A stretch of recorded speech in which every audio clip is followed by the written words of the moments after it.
2026. دلوقتي بقى السنة الجديدة داخلة علينا إن شاء الله بخير وسلامة. كله بيجهز أجنداته وبيجهز أقلامه علشان يعملوا الخطة للسنة الجديدة، وهنبدأ بقى نحط الأهداف بتاعتنا ونحط الإنجازات اللي احنا عايزين نعملها في السنة الجديدة إن شاء الله، ونعمل بلانر كامل باللي احنا عايزين نحققه. خلينا نتكلم مع بعض بصراحة.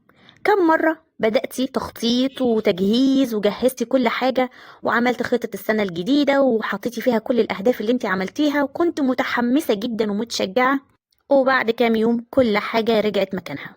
النوتة اتركنت، الشغف قل، أو نور أخد أجازة ورجعت ريمة لعادتها القديمة على رأي المثل يعني، ونبدأ نرجع نقول هبدأ بكرة، اللي بالمناسبة عمره ما بيجي بكرة ده اللي احنا عايزين نبدأ فيه.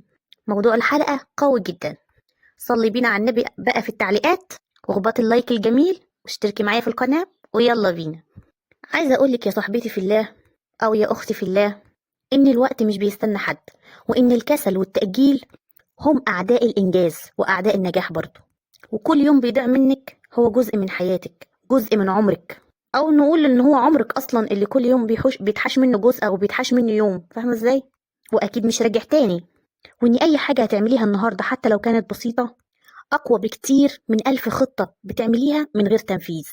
الحلقة النهاردة مش كلام نظري، دي خطة عملية لحياة أكتر إنتاجية وتركيز معلش. هنتعلم مع بعض إزاي تحولي كل أسبوع لفرصة تحققي فيها حاجات كتير، فرصة إنجاز بجد، وإزاي تتحكمي في وقتك بدل ما هو اللي بيتحكم فيكي، وإزاي تخلي كل يوم خطوة فعلية ناحية أهدافك. هتكتشفي معايا إن القوة مش في الحماس أو التشجيع كده اللي بيجيلك مرة واحدة وتلاقيه ماشي بعد شوية، ولكن في الانضباط اللي هيكمل معاك الطريق مهما كانت العقبات.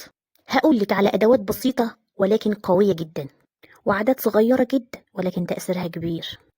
هخليكي تدخلي السنة بعقلية جديدة، تخلي كل تحدي هو فرصة عشان تنجحي، وأي حاجة صعبة هتقابلك هو درس ليكي.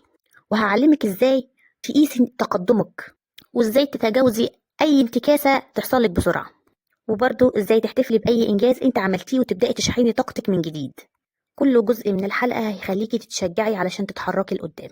يلا بقى دلوقتي القرار قرارك، ركزي معايا وابدأي معايا بقى الشغل اللي على جد. وقبل ما نبدأ عايزاكي تفوقي نفسك بكلمتين. عايزة تفضلي واقفة بين التسويف وإنك تحققي حاجة، ولا تبدأي رحلة بجد، رحلة تقدري تطلعي منها محققة حاجات كتير انت عايزاها؟ لأن اللي هقوله لك ده مش خطة سنة واحدة، ده طريق تعيشي بيه حياتك كلها بقوة ووضوح. وافتكري إن كل خطوة هتعمليها النهاردة هي بتبني مستقبلك بعدين، والله كل لحظة بتضيع مش هترجع تاني. إن شاء الله الفيديو ده يكون نقطة التحول اللي انت مستنياها تحصل في حياتك. نبدأ على بركة الله. أول حاجة، ليه بنفشل في خطط السنة؟ يعني ليه كل سنة بنقعد كده نحدد أهداف وخطط وبنفشل إن احنا نحقق منها حاجة أو نعمل منها حاجة أصلا؟ ده سؤال عايزاكي تسأليه لنفسك وتجاوب عليه بصراحة. يعني ايه الحاجات اللي بتعطلك؟ ايه الحاجات اللي تخليكي ما بتنفذيش الأهداف اللي انت بتكتبيها؟ عايزة أقولك احنا مش بنفشل علشان احنا ضعاف، احنا بنفشل لأن خططنا أطول من اللازم. يعني سنة كاملة بتبقى عاملة زي البحر، بنرمي فيها أحلام ونرمي فيها أهداف وبننسى إن احنا نتحرك علشان نعملها، وبنكون أصلا مقتنعين لا لسه بدري، ده احنا لسه في أول السنة، ده احنا لسه فاضل فيها كتير، ونفضل بقى عايشين في زي ما بيقولوا كده ايه، في الطراوة، لحد ما بنلاقي الأيام اتسرسبت والسنة خلصت أصلا واحنا ما عملناش أي حاجة. أنا واثقة إن كل سنة أنت بتتحمسي وبيبقى الحماس عندك نار، نفضل نكتب أهدافنا ونبقى متحمسين والأحلام شغالة في دماغنا وياه على الطاقة اللي احنا بنكون فيها، واحنا بنكتب بنكون فاكرين إن الحماس والطاقة دي هيكونوا مستمرين معانا يوميا لحد نهاية آخر السنة اللي احنا هنكون حققنا فيها الأهداف دي. ولكن الحقيقة القاسية إن احنا بنعمل عكس كده، الحماس بس بيبدأ معانا في تحديد الأهداف وكتابتها، وبقية السنة ما بنعملش حاجة. سمعت الجملة عظيمة جدا بتقول إن الحماس ده عامل زي النار، لو ملقاش حطب يومي يترمي فيه علشان يبدأ يكون النار تزيد هو بيطفي لوحده، وبنرجع لنفس المكان وكأن مفيش حاجة حصلت. لأن السنة طويلة جدا، فأنت بتاخدي إحساس بالأمان إن لسه بدري، وده طبعا إحساس كاذب، اللي هو ارتاح النهاردة السنة لسه في أولها. ودي بتكون أول حاجة في سلمة الفشل، إن أول تأجيل صغير أما يتحول معانا العادة، وأول عادة تتحول معانا لنظام حياة كامل. وفجأة بتلاقي ان انتي وصلت النص سنة وان السنة فاضل لها شهرين 3 ويلا انطلقي ويلا غيري حياتك في شهر السنة خلصت وانتي قاعدة مكانك يا ماما. انتي مش محتاجة سنين وايام طويلة، انتي بس محتاجة وقت قصير تعملي فيه حاجة يحسسك بالانجاز كل يوم.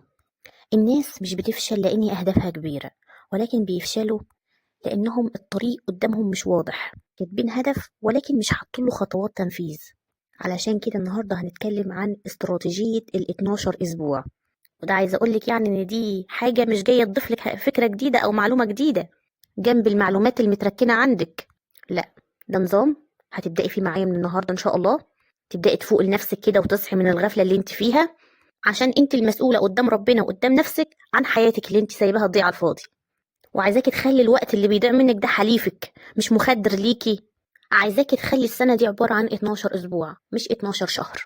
هتقولي لي 12 أسبوع إزاي يعني؟ وده اللي أنا هقوله لك النهاردة. فكرة ال 12 أسبوع ببساطة إن السنة مش 12 شهر زي ما قلنا، هنخليها 12 أسبوع بس. تخيلي معايا كده إن كل أسبوع ليه وزن كده، وكل يوم ليه قيمة، وكل لحظة معاكي محسوبة. دي الفكرة بكل بساطة، إنك بتعملي ضغط للزمن، بتضغطيه علشان تحطي نفسك في الوضع الحقيقي، يعني في سباق كده. بمعنى إنك تحطي نفسك في بيئة عمل، بيئة تحدي، بيئة شغل، سباق مفيهوش تأجيل. ال 12 أسبوع مش طريقة تخطيط جديدة، دي طريقة تفكير جديدة كمان، بدل كلمة هعمل وبعدين وبكرة، وإن الفعل يبقى بالنسبة لك ضروري مش اختيار. الطريقة دي قائمة على 3 عمدان: هدف واضح، خطة بسيطة، تركيز شديد.